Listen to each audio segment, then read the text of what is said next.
சுட சுட ஆவி பறக்க வெந்தய தோசை, அதுக்கு தொட்டுக்கிறதுக்கு நல்ல காரமாக காட்டமாக வரமிளகா, தோல் உரிக்காத பூண்டு, கருவேப்பிலை, நல்லெண்ணெய் இது வச்சு கல்லில் ஆட்டின நல்ல காரமான ஸ்பைசியான சட்னி. Super combination. இது எப்படி செய்யலான்னு பார்க்கலாம் வாங்க.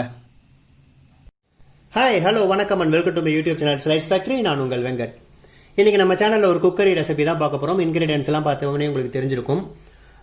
இன்றைக்கி என்ன செய்ய போகிறேன் அப்படின்னா, திருநெல்வேலி ஸ்பெஷல் ட்ரெடிஷ்னல் வரமிளகாய் கார சட்னி. நல்ல ஸ்பைஸியாக இருக்கும். தோசை இட்லிக்கெலாம் தொட்டுட்டு சாப்பிட்டோம்னா நல்லா ஸ்பைஸியாக இருக்கும். இதில் வந்து நிறைய இன்க்ரீடியன்ஸ் தேவையில்லை. மெயினாக முக்கியமான இடத்துல இருக்கிறது வரமிளகாய் தான். நான் செய்ய போகிறதுக்கு எவ்வளோ இன்க்ரீடியன்ஸ்லாம் நான் எடுத்திருக்கேன்னு சொல்லிடுறேன். 10 வரமிளகாய் வச்சுருக்கேன். இதில் கடலைப்பருப்பு, உளுத்தம்பருப்புலாம் எதுவுமே வைக்க போகிறதில்ல, தேங்காயும் வைக்க போகிறதில்லன்றதுனால அந்த காரத்தை கொஞ்சம் பேலன்ஸ் பண்ணுறதுக்காக பூண்டும் நிறையா வச்சுருக்கேன். கருவேப்பிலை 6 கொத்து கருவேப்பிலை வச்சுருக்கேன். கண்டிப்பாக 6 கொத்து கருவேப்பிலை தேவை. நல்லெண்ணெய், எண்ணெய் ஜாஸ்தியாக இருக்கணும். ஆயிலெலாம் யூஸ் பண்ணாதீங்க. செக்கில் ஆட்டின நல்லெண்ணெயாக இருந்தால் ஓகே. அப்படி இல்லைன்னா ஏதோ ஒரு நல்லெண்ணெய் யூஸ் பண்ணுங்கள். நிறையா எண்ணெய் யூஸ் பண்ணி இது செய்யணும். இல்லைனா காரம் ரொம்ப தூக்கலாக இருக்கும். சில பேருக்கு வயிற்று கடுப்பு வரத்துக்கும் வாய்ப்பு இருக்குது. அதனால் அதை பேலன்ஸ் பண்ணுறதுக்கு தான் ஆயில் நல்லா 1.5 கரண்டி ஆயில் வச்சுருக்கேன். ஒரு முழு பூண்டை தோல் உரிக்காமல் வச்சுக்கணும். தோல் உரித்து வச்சிங்க அப்படின்னா இந்த சட்னி அந்த அளவுக்கு ட்ரெடிஷ்னல் அதில் இருக்காது. தோல் உரிக்காத பூண்டு. இதை பச்சையாக வச்சு அரைக்கணும். நாம் வதக்க போகிறது கருவேப்பிலையும் வரமிளகாயும் மட்டும்தான் எண்ணெயில் வதக்க போகிறோம். பூண்டு அதுக்கப்புறம் வதக்கி முடித்ததுக்கப்புறம் பூண்டை பச்சையாக அந்த கல்லில் வச்சு அரைக்க போகிறோம். தென் தேவையான அளவு உப்பு, தண்ணி தெளித்து அரைக்கிறதுக்காக தண்ணி வச்சுருக்கேன். இதில் தேவையான பொருள்களில் நான் இந்த இரும்பு சட்டியும் வச்சுருப்பேன். ஏன்னா கண்டிப்பாக நீங்கள் இரும்பு சட்டியில் தான் இதை வதக்கணும். மிளகாய் ரொம்ப சென்சிட்டிவான ஒரு விஷயம். தோல் ரொம்ப மெல்லிசாக இருக்கும். அதே மாதிரி கருவேப்பிலையும் ரொம்ப சென்சிட்டிவ். இது ரெண்டுத்தையும் நம்ம அலுமினிய சட்டிலையோ இல்லைனா மெல்லிசான பாத்திரத்தில் வதக்கினோம்னா ரொம்ப சீக்கிரமாக கருகிரும். இல்லை கருகக்கூடாதுன்னு ஸ்டவ்வை சின்னதாக வச்சுருந்தோம்னா உள்ளு பக்கங்கள்லாம் வேகவே வெந்திருக்காது. ஐ மீன் வறுபட்டுருக்காது. கரெக்டாக பச்சை வடை அடிக்கும். கரெக்டாகவும் வறுபடணும். அதே நேரத்தில் கருகக்கூடாது. அப்படின்னா சூடை கரெக்டாக மெயின்டைன் பண்ணக்கூடிய கனமான இந்த நல்ல வெயிட்டாக இருக்கும். அது நல்ல வெயிட்டான அந்த இரும்பு சட்டி. தென் மிக்சியில் பொடி பண்ணாமல் கல்லூரலில் பொடி பண்ணுங்க. கல்லூரலில் பொடி பண்ணும்போது ஹீட்டு ஜென்ரேட் ஆகாது. அதனால் அதனுடைய சுவையும் எந்த விதத்துலையும் கெட்டு போகாது. இதுதான். இப்போ வாங்க, இப்போ இது வறுக்க வேண்டிய விஷயத்தை மட்டும் வறுத்துக்கிட்டு வந்துடலாம். வறுத்துட்டு இது எப்படி இடிக்கிறதுன்னு காட்டிடலாம். ஸ்டவ் மூடிட்டு சட்டி போட்டுடலாம். கனமான சட்டி நல்லாயிருக்கும். கொஞ்சம் சூடாகட்டும். சூடானோன்னா நல்லெண்ணெய் ஊற்றிடலாம். இரும்பு சட்டி சூடாயிடுச்சு. எண்ணெய் ஊற்றிடுறேன்.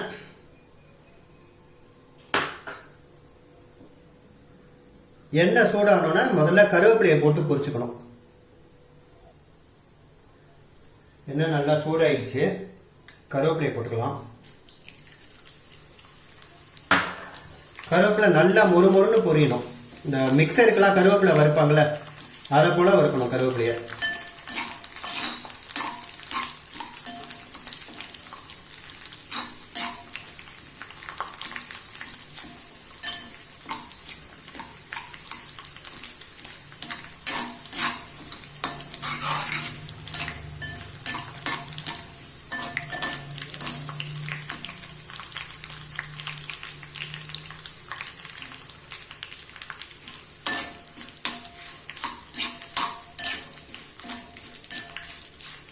போட்டப்ப இருந்த சத்தமே இல்லாமல் இருந்துச்சு இல்லையா? இப்போ நீங்கள் அதை கரண்டியால் நகர்த்தும் போது சலங்க சத்தம் மாதிரி வரும். அப்படி வந்துச்சுன்னா நல்லா பொரிஞ்சிருக்குன்னு அர்த்தம்.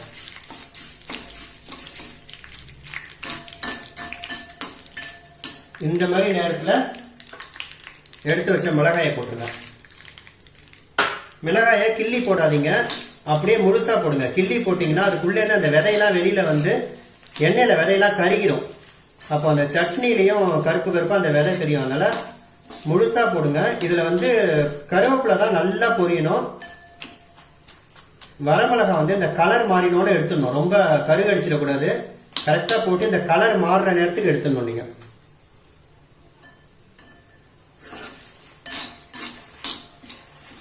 ரொம்ப வதக்கிட்டீங்க அப்படின்னா காரமும் இருக்காது, வாசனையும் இருக்காது. கருகல் வாசனை வரும்.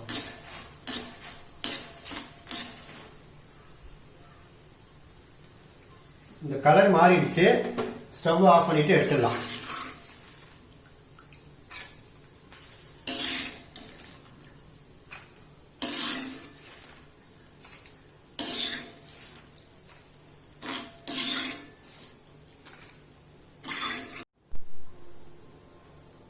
வறுத்து இதை இப்போ ஒரு தட்டில் எடுத்தாச்சு. இதை அரைச்சிடலாம். இப்போ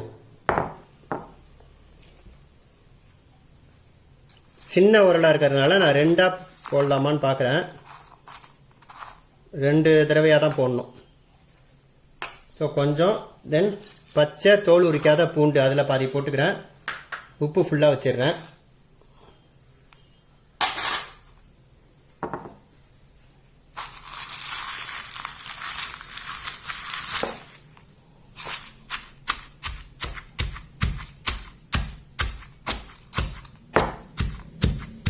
நீங்கள் இடித்தாலே கொஞ்சம் கம்மி ஆகிடும். அதுக்கப்புறம் திருப்பி அதுலேயே நீங்கள் பேலன்ஸ் இருக்கிறதையும் போட்டுக்கலாம்னு நினைக்கிறேன்.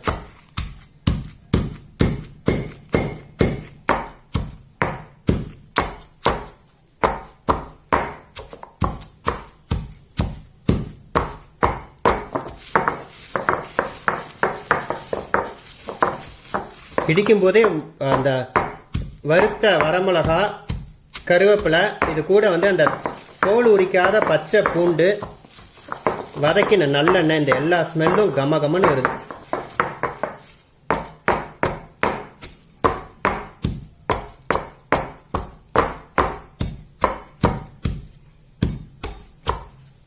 இப்போ இது கம்மி ஆயிடுச்சு. இதில் மிச்சத்தையும் போட்டுடலாம்.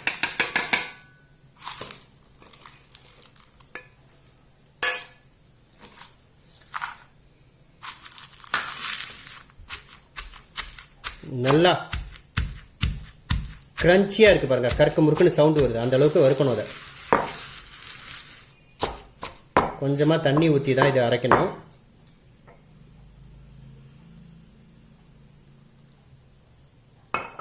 தண்ணி நிறையா ஊற்றிடாதீங்க, அப்புறம் மசியாது. அதே நேரத்தில் இந்த டேஸ்ட்டும் அந்த அளவுக்கு இருக்காது.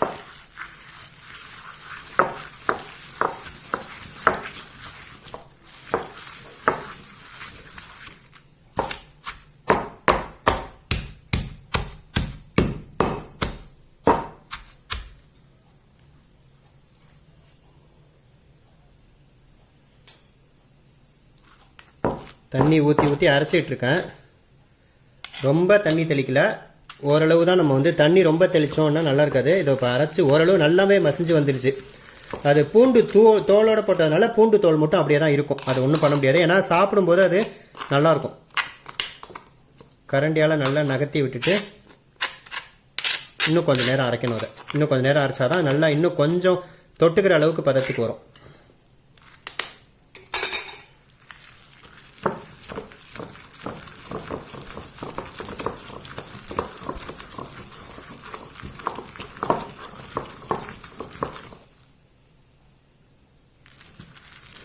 நல்லா மசிஞ்சிடுச்சு. இதுக்கு மேலே என்ன அரைச்சாலும் மசியாது. இதுதான் தொட்டுக்கிற பதத்தில் இருக்கும். நல்லா ஒரு துவையல் மாதிரி இருக்குது. இதை இப்போ எடுத்துடலாம் ஒரு கண்டெய்னரில்.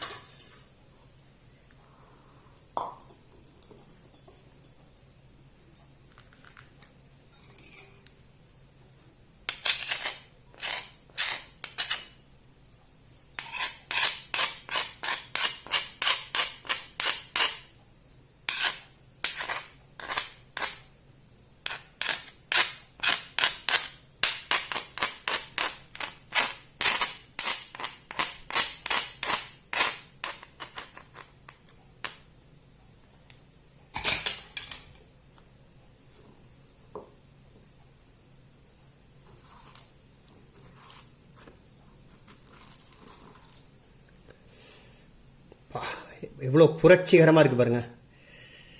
இதில் நிறையா நல்லெண்ணெயை ஊற்றிக்கிட்டு இட்லியில் வச்சு அப்படி நகர்த்தி நகர்த்தி சாப்பிட்டோன்னு வச்சுங்க, ஒரு 15லேருந்து 20 இட்லி சாப்பிட்லாம். ஒரு ஒரு ஒரு குக்கர் இட்லி நம்மளே சாப்பிட்றலாம். இந்த கல்லோரலில் இருக்கிறதையும் வேஸ்ட் பண்ணாமல் தண்ணி ஊற்றி இதை வாஷ் பண்ணி அந்த தண்ணியை ஊற்றிடலாம். அதில்